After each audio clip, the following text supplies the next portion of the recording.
ఇస్తానన్న డబ్బులు ఇవ్వడం 100లో ఒక 50% జరగద్ది.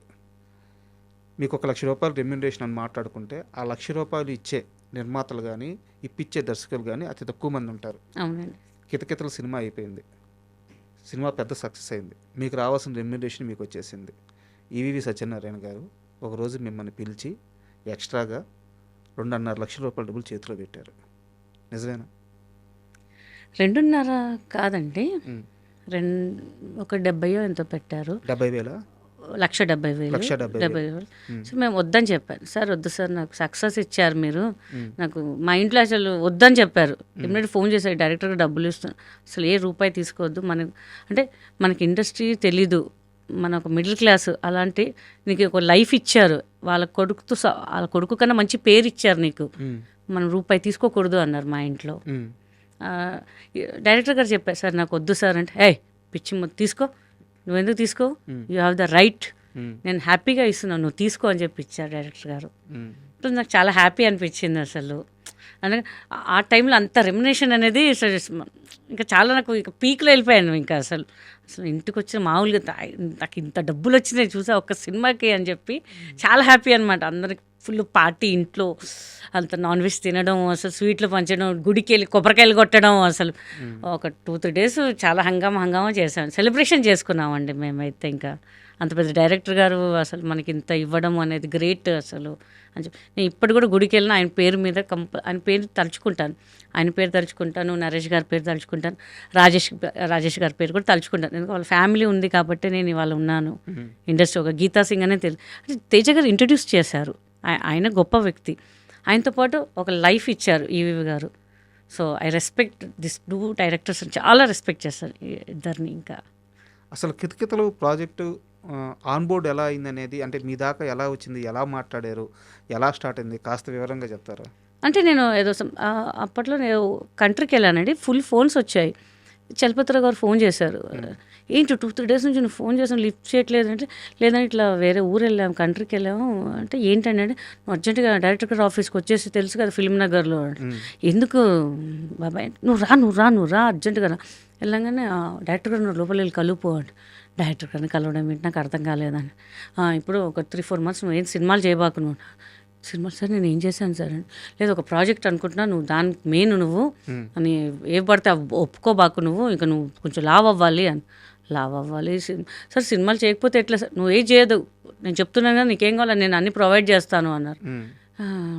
ఏంటి తెలుసా, అప్పుడు నరేష్ గారు వచ్చారు, ఈ సినిమాకి నువ్వే హీరోయిన్ అని. సార్ నాకు అర్థం కాలేదు సార్, ప్లీజ్ చెప్పండి, పిచ్చి ముందు నువ్వే ఈ సినిమాకి హీరోయిన్. డైరెక్టర్ గారు హీరో ఎవరు తెలుసా అంటే, నరేష్ గారా అన్న, నీకెలా తెలుసు, ఎరా నువ్వు చెప్పావా అని. సార్ ఆయన చెప్పాడు, ఆయన ఇప్పుడే కలుస్తున్నాను, నేను ఇట్లా మాట వరుసకు చెప్పాను సార్, నరేష్ గారే అని చెప్పేశాడు. చాలా షాకింగ్ అసలు.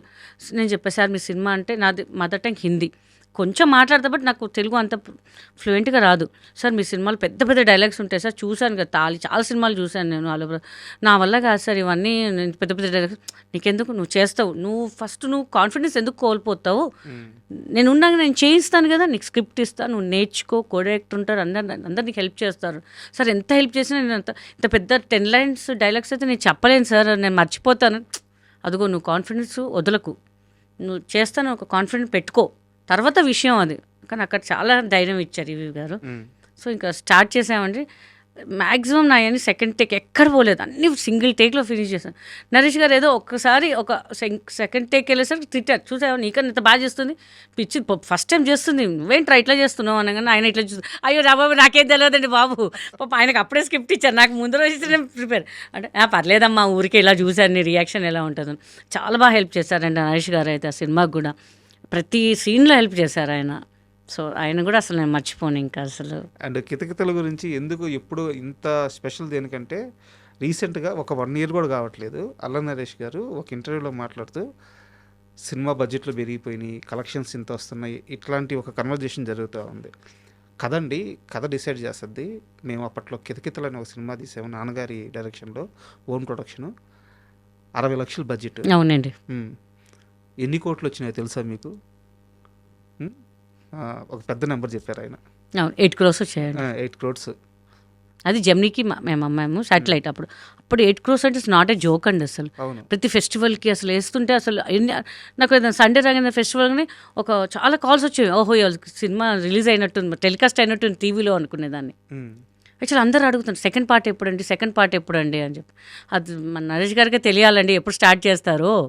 ఎందుకంటే బాడీ షేపింగ్ ఆయన చెప్పారు, బాడీ షేపింగ్ కదా ఇప్పుడు నన్ను అందరూ నెగిటివ్గా చూస్తారు. నేను ఒక అమ్మాయిని, నేను అప్పట్లో అంటే జరిగిపోయింది, బట్ ఇప్పుడు చాలా వచ్చేసాయి. నేను ఒక్క మాట అంటే ఇంకా అందరు రేజ్ అవుతారు. సో తర్వాత ఆలోచిద్దాము మనము అని చెప్పి ఆయన చెప్తారు. ప్రతి ఒక్కరు మన సెకండ్ సీక్వెన్స్ చేయాలి ఏదంటే మనం నిజంగా చెప్పండి, మనం ప్రెస్ వాళ్ళు అందరూ చాలా మంది నాకు హ్యాపీ అనిపించింది. కితకితలు 2 ఎప్పుడు చేస్తున్నారని ఫస్ట్ అదే చెప్పేశారు. అబ్బా నరేష్ గారు తొందర స్టార్ట్ చేయొచ్చు యాక్చువల్గా కదా. చాలా మంది రీ రిలీజ్ కూడా అడుగుతున్నారు. రీ రిలీజ్ అడుగుతున్నారు. మరి నాకు కూడా మొన్న అడుగుతాను ఏంటంటే ఇన్ని సినిమాలు రీ రిలీజ్ అయితే మరి మీది ఎందుకు అవ్వట్లేదు అంటే. సో వాళ్ళకి తెలియాలండి, ఇలాంటి రిలీజ్ అవ్వాలి కదమ్మా. పోనీ సెకండ్ సీక్వెన్స్ చేయరు, అట్లీస్ట్ రిలీజ్ అనేది చేయాలి కదా అని చెప్పి. మా తర్వాత వచ్చిన సినిమాలన్నీ రిలీజ్ అవుతున్నాయి కానీ మాది మాత్రం అవ్వట్లేదు. ఈజ్ అప్ టు నరేష్ గారు ఇంకా ఎప్పుడు రిలీజ్ చేస్తారో ఏం చేస్తారో అనేది. ఈవీవి సత్యనారాయణ గారు అనగానే ఆయన ఇప్పుడు ఆర్టిస్టులు లిస్ట్ వేస్తారు కదా. అవునండి. 3 ఆప్షన్స్ ఉంటాయి మామూలుగా. ఫస్ట్ ఆప్షన్ ఎవరు, సెకండ్ ఆప్షన్ ఎవరు, థర్డ్ ఆప్షన్ ఎవరు, కో డైరెక్టరు, అసోసియేటు, వీళ్ళు కూర్చొని వేస్తారనమాట. ఆయన లిస్ట్ ఎలా నడుస్తుందంటే ఎవరు ఇబ్బందుల్లో ఉన్నారు, పలానా ఆర్టిస్టు షూటింగ్ లేకుండా 2 months నుంచి ఖాళీగా ఉన్నారు, అతనికి ఇచ్చే ఛాన్స్. అవునండి. అంటే ఇండస్ట్రీలో ఉన్న ఆర్టిస్టులని గమనించుకోవడం, వాళ్ళని పట్టించుకోవడం, వాళ్ళ బాగోగులు చూసుకోవడం. ఇంచుమించు ఒక 60-70 మందిని తీసేసుకుంటారు. అవునండి. ఒక డైలాగ్ ఉన్నాయి, ఒక్కరోజు షూట్ ఉన్నాయి, ఎందుకంటే నా సినిమాలో కనిపించాలి. అవునండి. 2 రోజులు షూట్లో ఉంటే ఇంకో సినిమా వస్తుంది. అవునండి. ఇలాంటి దర్శకులు ఇప్పుడు ఇండస్ట్రీలో ఎవరున్నారు? ఎవ్వరు లేరండి, ఫ్రాంక్గా చెప్తున్నా ఎవ్వరు లేరు. ఆయన ఉంటే అంటే ముందు డైరెక్టర్ గారు కొంతమంది డైరెక్టర్స్ ఉన్నారు, వాళ్ళు ఉంటే ఒక సినిమా అందరికి పండగలాగా ఉండేది. ఇప్పుడు కొంతమంది అందరు మిడిల్ క్లాస్ లేని వాళ్ళు కూడా ఉన్నారు, అట్లీస్ట్ వాళ్ళకు ఒక వర్క్ ఉండేది. కొంతమంది డైరెక్టర్ జంజాల గారు కానివ్వండి, ఈవీవి గారు కానివ్వండి, నాగేశ్వర రెడ్డి గారు కానివ్వండి అని ఉంటున్నారు. బట్ ఇప్పుడు ఎవరు ఇవ్వట్లేదండి. ఆ ఫ్రేమ్లో ఒక 2-3 చాలామంది, లేడీస్ కూడా చాలా తక్కువ, జెంట్సే ఎక్కువ ఉన్నారు. ఆయన సినిమా ఉంటే ఎవరికొకరి ఒక 10 days 5 days గడిచేదండి వాళ్ళకి, ఫుడ్ అనేది గడిచేది. ఈ సినిమా కాకపోతే ఇంకొక సినిమా, ఈ సినిమా వాళ్ళకి గడిచేది. ఇప్పుడు ఏమీ లేదండి, ఎవరికి వర్క్ లేదు. చాలా మటుకు చెప్తున్నాను, చాలామంది ఖాళీగా ఉన్నారండి. అంతకెందుకు మేము కూడా ఖాళీగా ఉన్నాము. ఇప్పుడు అందరూ వాళ్ళకి కొత్త వాళ్ళు కావాలండి, టాలెంట్ ఉన్న వాళ్ళు అవసరం. వాళ్ళు ఎన్ని టేకులు తీసుకున్నా పర్లేదు, కానీ అలాంటి వాళ్ళు టేక్ తీసుకుంటే అదేంటండి మీరు ఇలా తీస్తున్నారు, అలా చేస్తున్నారు. ఒక సినిమాకి వెళ్ళాను, నేను చేయాల్సిన మంచి క్యారెక్టర్ వేరే ఆమె చేసింది.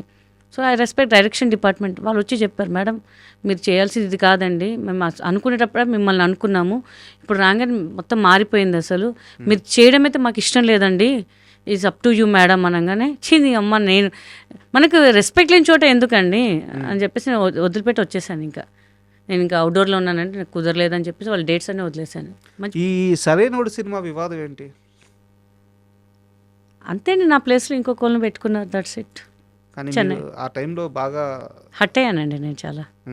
ఎందుకంటే మనకి చెప్పింది ఒకటి, వాళ్ళు అక్కడికి వెళ్ళాక చేసింది ఒకటి. ఫస్ట్ మీకు చెప్పారు అది? అవును చెప్పారండి, కోడైరెక్టర్ గారు చెప్పారు, మీరు క్యారెక్టర్ మంచి క్యారెక్టర్ అమ్మా అదమ్మా అని చెప్పి.